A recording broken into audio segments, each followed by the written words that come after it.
Habib salam alaika salawat. Berarti kita harus bebenah.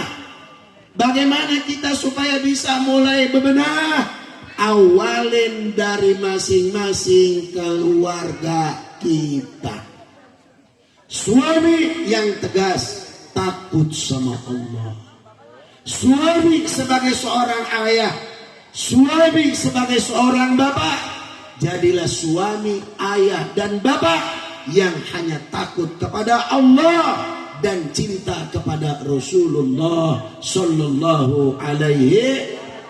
Maka nih di depan kita kader nih, ya kader nih, ajarin baca Quran, ajarin sholat yang bagus, ajarin ngaji kitab fikihnya, ajarin ngaji kitab tafsirnya.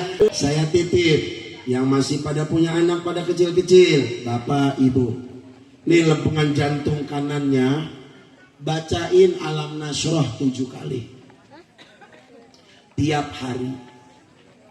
Bapaknya megang pakai tangan kanan, baca Alam Nasroh 7 kali. Kalau Alam Nasroh 7 kali udah, bagian leher belakangnya bacain Inna Anzalna 7 kali. Kalau dibacain Alam Nasroh 7 kali, kata Habib Salim Asy-Syadzili, beliau katakan, anak yang sering dibacain Alam Nasroh dadanya, kelak dia berangkat menjadi remaja yang dewasa, dia akan lebih mudah menerima taufik dan hidayah dari Allah. Kalau dibacain tengkuknya Inna Anzalna 7 kali, itu Allah akan hindarkan anak keturunan kita daripada perbuatan berzina yang menyebabkan dia jauh dari rahmatnya Allah Subhanahu. Nah kalau udah bacain Anzalna 7 kali, ubun-ubunnya pegang sama kita. Bacain sholawat untuk Rasulullah Sallallahu Alaihi. Apa yang menjadi harapan kedua orang tua? Kita pengen wafat kita sebagai orang tua dalam keadaan husnul khatimah. Ketika kita punya jenazah dalam keadaan terbujur kaku, kalimat Al-Quran yang dibaca itu didengar oleh emak yang almarhumah, yang didengar oleh bapak yang almarhum, yang baca Al-Qurannya anak dan cucunya.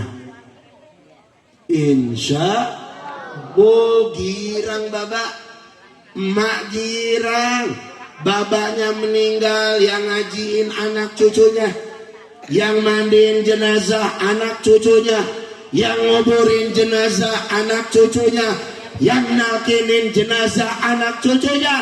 Kenapa emak babak punya cita-cita kayak begitu?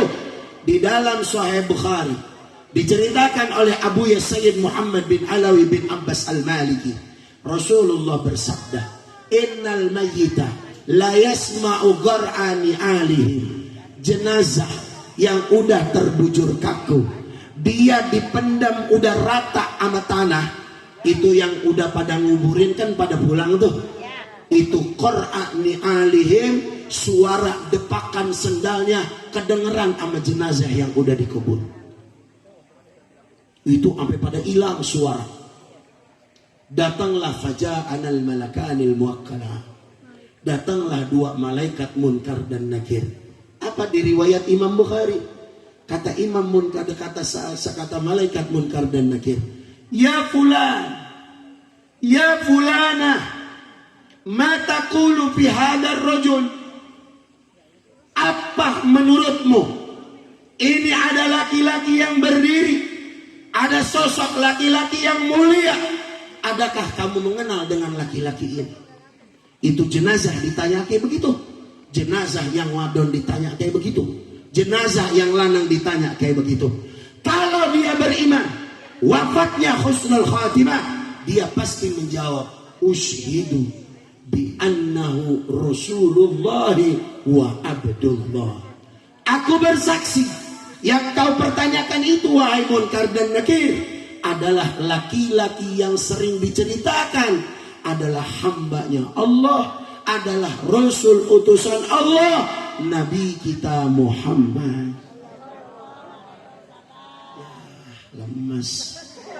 Nabi kita Muhammad, Allahumma salli wa sallim wa barik, amin ya rabbal alamin. Kalau kita bandingin orang dulu sama orang sekarang jauh. Kita nih dulu masih bayi ya Bu ya, dirawat sama emak kita, itu bikin tali di kusen pintu tuh, bener gak? Pakai kain panjang, bener gak? Terus kita masih bayi, diayun di situ. Emak kita baca sholawat badar, sholatullah, betul gak? Salamullah ala ta'a Rasulillah, salatullah salamullah ala yasin habibillah. Sekarang ada gak yang kayak begitu? Ada gak yang kayak begitu? Mak kita nih dulu mau nyuapin kita disuruh berjejer. Emang dulu mak sama saudara kita 4, mak kita setahun sekali beranak. Betul ya Bu ya?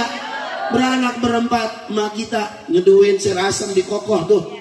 Bismillahirrahmanirrahim. Allahumma barik lana fima razaqtana wa qina adza. Disuapin ke anak. Bismillahirrahmanirrahim. Disuapin ke anak. Orang sekarang ada gak yang kayak begitu?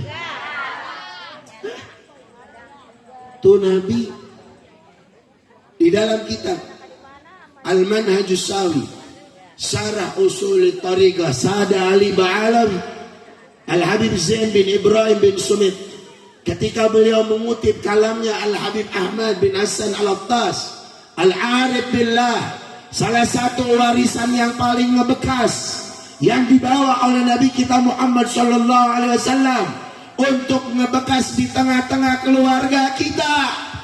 Ajarin anak kita dengan adab dan perilaku keseharian kita, Saudara.